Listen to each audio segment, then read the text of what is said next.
घालमेल का निष्कर्ष।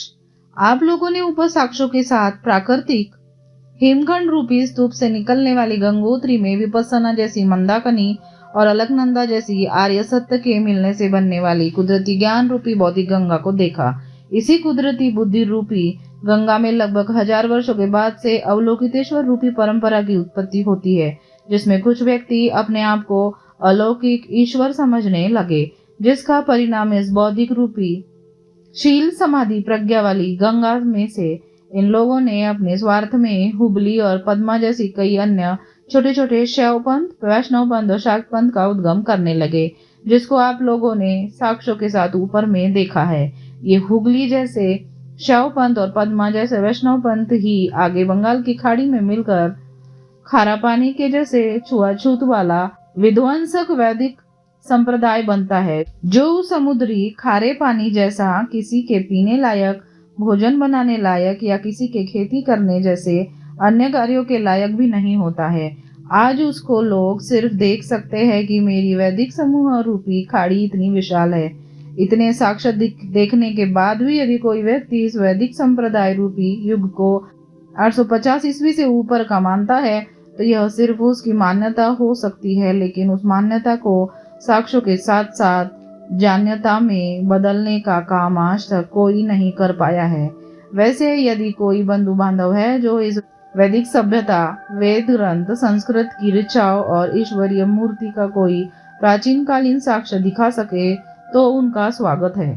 इन बातों पर आज अधिकांश बंधु कहते हैं कि मैं पुरातत्व का ज्ञाता थोड़े हूँ कि इन सब बातों की जानकारी मेरे पास होगी। बात सही है कि आप उसके ज्ञाता नहीं हैं, लेकिन यह भी नहीं है कि आप अज्ञानी हैं। इसके लिए बेहतर तो यही होगा कि आप अपने निकटतम किसी राष्ट्रीय संग्रहालय में चले जाए। अब आप उस संग्रहालय में 850 ईस्वी से पूर्व में उत्खनन से प्राप्त सभी साक्ष्यों को देखकर अपनी अनुभूति वाली प्रज्ञा को जागृत करें। फिर आप बताएं कि क्या इस संग्रहालय में उत्खनन से प्राप्त कोई साक्ष्य वैदिक सभ्यता, वेद ग्रंथ, संस्कृत की ऋचाएं, ब्राह्मण वर्ण युक्त समाज या वैदिक देवी देवता की मूर्ति आदि की प्राचीनता को दर्शाता है? नहीं ना। भारत के सभी संग्रहालय में रखे साक्षात चीख चीख कर कह रहे हैं कि 850 ईस्वी से पूर्व में सिर्फ प्राकृतिक ज्ञान वाली बौद्धिक सभ्यता संस्कृति ही थी। इसके अलावा अन्य कोई भी वैदिक सभ्यता संस्कृति का साक्ष्य व प्रमाण नहीं है। साथ ही 850 ईस्वी से पूर्व की सभ्यता में सुप्रसिद्ध अनेक शिक्षण संस्थान और अनेक नामचीन सम्राटों का शासन हुआ करता था। उन सभी शिक्षण संस्थाओं और सम्राटों द्वारा लिखित या लिखवाए गए अन्य अभिलेख आज खुदाई में प्राप्त हुए हैं। अब आप लोग उन प्राप्त अभिलेखों में से कहीं भी या किसी भी जगह में ऐसा लिखा हुआ दिखा सकते हैं जिससे आज यह प्रमाणित हो कि उस काल में भी वैदिक ग्रंथ और ब्राह्मण वर्ण जैसी कुछ सभ्यता संस्कृति मौजूद थी? नहीं ना। फिर भी आज वैदिक परंपरा से आप प्राप्त भारतीय इतिहास के लेखक अपनी लेखनी द्वारा सकारात्मक अथवा नकारात्मक किसी भी तरह उस वैदिक ग्रंथ और ब्राह्मण वर्ण को सत्यापित करते आ रहे हैं।